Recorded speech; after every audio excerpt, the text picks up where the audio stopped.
प्यारे बच्चों, हमारी आज की कहानी है एक वफादार बत्तख माँ की। जल्दी से मेरे चैनल को सब्सक्राइब कर लें ताकि इस तरह की प्यारी प्यारी वीडियो आपको डेली देखने को मिले। तो आइए कहानी शुरू करते हैं। एक दफ़ा का जिक्र है, एक नदी के किनारे एक बत्तख अपने छोटे छोटे बच्चों के साथ रहती थी।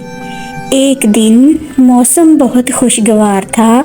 बत्तख माँ अपने छोटे बच्चों को लेकर नदी किनारे से झील की तरफ जा रही थी ताकि वहाँ तैरकर खूब मज़े उड़ाएं। झील अभी थोड़ी दूर थी कि रास्ते में बत्तख ने दूर से एक लोमड़ी को आते देखा। उसे अपने बच्चों की बहुत फिक्र हुई।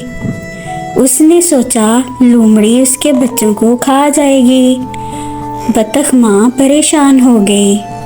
परेशानी के आलम में उसने अपने बच्चों से कहा, प्यारे बच्चों, तुम जल्दी जल्दी भाग जाओ झील की तरफ और झील में कूद जाना और तैरना शुरू कर देना। मैं अभी आती हूँ। लेकिन दूर से लोमड़ी आ रही है, तुम ज़रा जल्दी भागना और जल्दी जल्दी झील पर पहुँच जाना। मैं लोमड़ी को चकमा देती हूँ। ये कहकर बत्तख लोमड़ी की तरफ देखने लगी और बच्चे तेजी से झील की तरफ बढ़ने लगे। बच्चों को झील की तरफ भेजकर बत्तख ने एक तरफ दौड़ना शुरू कर दिया। वो दौड़कर झील की तरफ जा रही थी और लोमड़ी उसके पीछे पीछे भाग रही थी। अचानक बत्तख ने अपने पैरों को जमीन पर घसीटकर चलना शुरू कर दिया।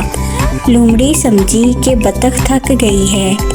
वो जल्दी से भागकर उस तक पहुंची, लेकिन जैसे ही लोमड़ी उसके करीब आई, बत्तख ने उड़ान भरी और बुलंदी से उड़कर झील में कूद गई। उसके बच्चे पहले ही झील में कूद चुके थे और वो अपने बच्चों के साथ तैरने लगी। इस तरह लोमड़ी मुंह देखती रह गई क्योंकि लोमड़ी पानी में नहीं उतर सकती थी।